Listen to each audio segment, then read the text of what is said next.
the naturopathic doctors are saying today, and Rambom expressed it so clearly 800 years ago and more. When using medicines, one should begin with mild ones. If these are sufficient, well and good. Only if they are insufficient should one use stronger medicines. Wherever a single simple drug can be used, one should not use a compound. If the illness cannot be controlled without a compound, one should use the least number of ingredients. Medicines consisting of many ingredients should only be used when absolutely necessary. Have you ever been into a doctor who, when you walked into his office, he was facing his computer screen and typing, and he's throwing questions at you as you are sitting there and not even looking at you? There's certainly the experience of going into most Cholim in Israel, the place of medical treatment of the vast majority of the population. Before the doctor will even look at you, you have to give him your card of membership that he swipes so that he can bring up your file on his screen, and he's busy typing in while you're talking.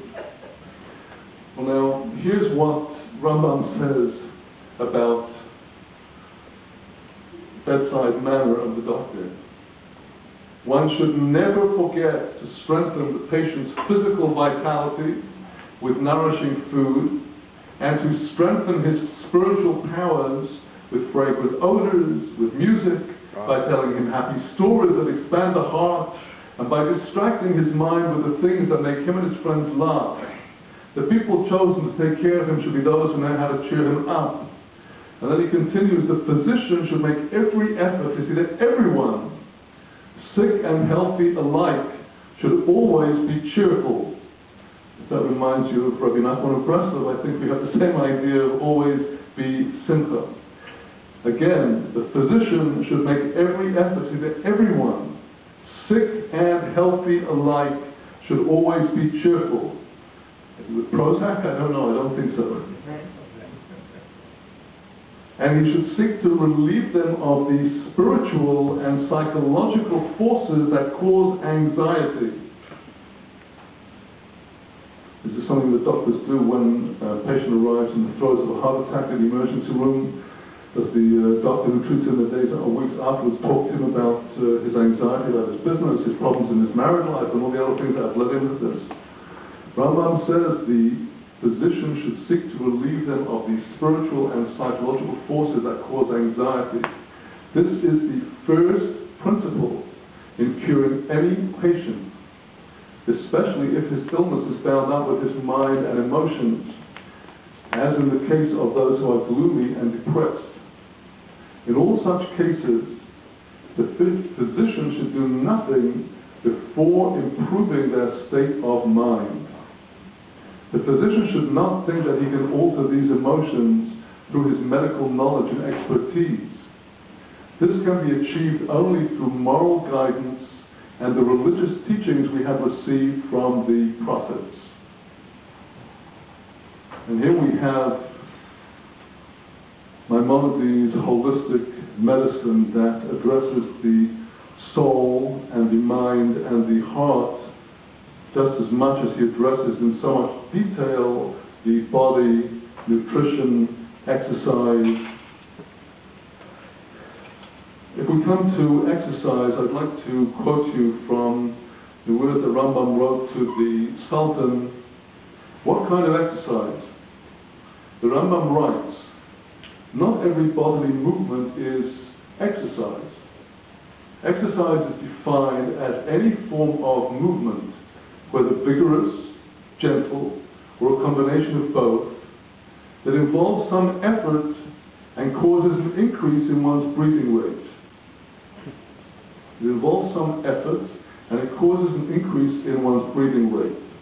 Here we have, from over 800 years ago, a classic formulation of what we today call aerobic exercise. Aerobic exercise is precisely a form of exercise that involves movement that may be vigorous or gentle, and then leads to an increase in breathing. As I said, a little earlier, we have to understand how we can relate Maimonides' teachings, and particularly his specific teachings about diet and exercise, to our conditions today. He recommended that Sultan ride his horses more, which is a great form of exercise if you happen to have a horse, but most of us don't. Let me, before I come back to exercise, just speak a little about diet. Rambom states very specifically in his guide, which he clearly wrote not only for the Sultan, but also for the thousands and hundreds of thousands who would read this later on. He says explicitly that it is not possible to give advice about diet that applies everywhere, because there are different climates and different areas of the world produce different staple foods. And one of his principles is that we should not change our regular practice arbitrarily. And so he's very aware of the fact that different cultures and different periods in history have different foods available to them. And if I said earlier that the best food of all, which Rambam puts at the very top of his list of good foods, is wholemeal sourdough bread, that does not mean that we all have to now give up everything we eat and just focus on sourdough wholemeal bread, because that can be very damaging just to try to go over such a thing. I do have a friend in California for many years researching the relationship between the way we take in our intake of starches and sugars into the body and the formation of cholesterol. And it has become clear from his research that top of the list of good foods, short of whole kernels themselves, the very top is whole rice, whole wheat, and other forms of whole grains, but immediately beneath this will be precisely the bread that Rambam describes as being the top food. But that doesn't mean we all have to go over to this. It's clear that Rambam wanted us to control our intake of meat and of fish and not to overdo it. It's clear that he saw the grains and the vegetables as the base of the food pyramid. He didn't have in his day all these candies and all these nosh that our communities are consuming, but he advises against the intake of too much honey, and that will correspond to sugar, and so on. What I think we have to do, and I think this will be the subject of a more extensive workshop, would be to take out of Rambam's guidance principles that would apply to us today.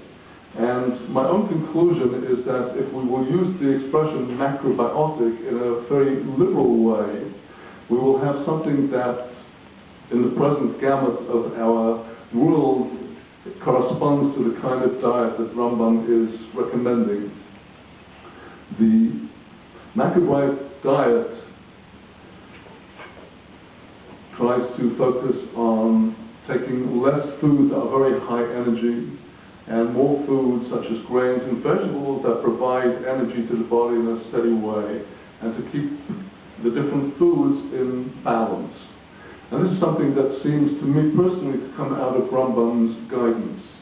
And what I tell people whom I teach on this subject practically in Israel is to, as a rule of thumb, follow the pyramid that puts at the wide base of what we eat whole grains and vegetables and fruits, and includes necessary quantities of proteins like meat and fish and dairy. That has the very top of the pyramid, the smallest tip, the candies and the snack foods that are all in vogue.